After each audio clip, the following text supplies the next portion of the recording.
Bismillahirrahmanirrahim. Wa mujibuhu utawi kang wajibake adus anapafat ya. Nah, yang pertama yaitu keluarnya sperma ya. Terus yang kedua yaitu masuknya ujung penis atau kita bersetubuh tapi kita tidak mengeluarkan sperma. Tapi itu wajib mandi ya, walaupun tidak keluar sperma ya. Terus yang ketiganya wanita yang head, yang mens ya. Nah, di sini usia wanita yang mens minimal 9 tahun. Nah, ada juga misalkan yang 9 tahun kurang 15 hari, terus dia keluar kotoran misalkan ya, keluar darah kotor, itu jangan kaget, itu berarti dia mens ya, berarti dia itu udah balik ya, udah wajib sholat ya. Nah, terus lamanya mens 1 hari 1 malam, tapi ada juga maksimalnya yaitu 15 hari ya. Nah, terus bagi wanita yang sudah menikah dalam keadaan mens, dia tidak boleh bersetubuh ya, tidak boleh melakukan hubungan suami istri, itu hukumnya haram ya. Terus tidak boleh salat ya, tidak boleh membaca Quran, tidak boleh berdiam di masjid ya, itikaf. Nah, ibadah bagi wanita yang mens ya, bagi wanita yang mens itu ibadahnya diam ya, diam gitu, diam dan zikir ya. Terus yang keempatnya yaitu wanita yang nipas. Nah, nipas ya, terhentinya nipas.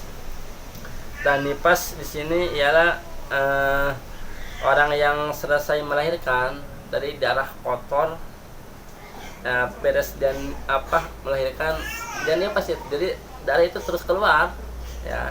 Di sini lamanya nipas itu 40 hari ya, minimal, maksimalnya 60 hari ya. Sama, jangan bersetubuh ya, haram ya hukumnya ya.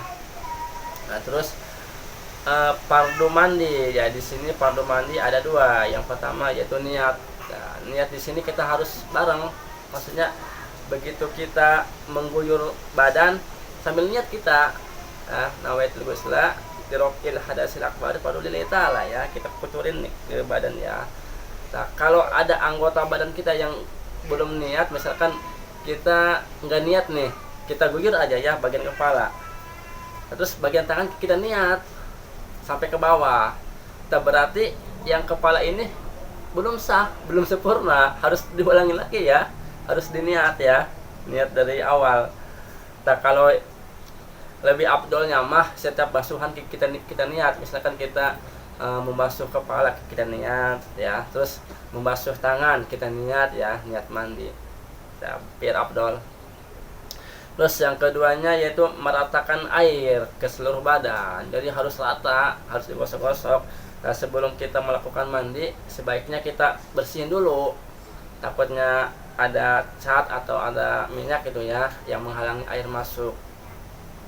Terus kita sampai ke lubang, misalkan lubang hidung ya, nah, harus basah, ini harus rata ya. Terus kumur-kumur ya, terus lubang ini nih, pusar ya, bujal, harus bersihin ya, harus kena air. Terus cebok ya, kemaluan kita harus cebok nih. Terus bagian kuku nih harus kena air, harus rata ya. Terus bagian ini nih, takut kaki kita takut ada kekeongan ya, takut ada letak atau gimana gitu, harus rata.